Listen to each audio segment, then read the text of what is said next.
Physical preparation అయితే sir చెప్పినట్టు 22 hours ముందు ఏం తినలేదు. ఓకే. సో, నిజంగా క్యారవాన్‌లో ఉన్నప్పుడు ఎప్పుడెప్పుడు వెళ్తామా అని హ్యాంగ్రీ ఉంటది గదా! ఒకటి. ఓకే. ఆకలితో వచ్చే కోపం అది చాలా ఎక్కువుండే ఆ రోజు. ఆ! ఫిజికల్లీ అది 100% హెల్ప్ అయ్యుంటది యాక్టింగ్‌కి గూడా. ఎమోషనల్‌గా ఏంటంటే జస్ట్ ఎక్కువ ప్లానింగ్ చేయకుండా. ఎందుకంటే నేను రియల్ లైఫ్‌లో ఎప్పుడు అంత తినలే. అంత తింటే ఏమైతదో గూడా నాకు తెలవదు. హ్మ్. ఎప్పుడు ఎక్స్‌పీరియన్స్ చేయలేదు. కాకపోతే నాకు తెలుసు బిర్యానీకి ఒక వేరియేషన్ చూపియాల. వీడు ఎన్నో అవర్స్ తినలేదు మూవీలో గూడా.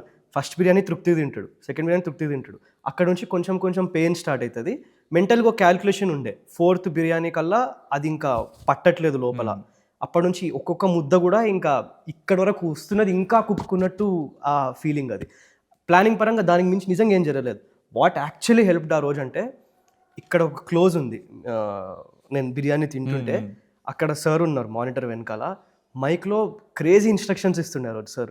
నేను తింటున్నాను. నిజంగా ఆ రోజు ఒక 3 ½ 4 బిర్యానీస్ తిన్నాను. అదే అవును. 3 టేక్‌లో. ½ అని చెప్పన్నారు ఆయన. యాహ్! ఆ! తింటూ ఎనకాల అప్పుడు సార్ "తిను, కుక్కో, లోపల పెట్టుకో, ఇంకా పెద్ద ముద్ద పెట్టుకో, చెయ్యంత పెట్టుకో" అట్లా ఆయన చెప్తుంటే అప్పుడు అది ట్రాన్స్‌లేట్ అయింది. That actually helped. ఓకే.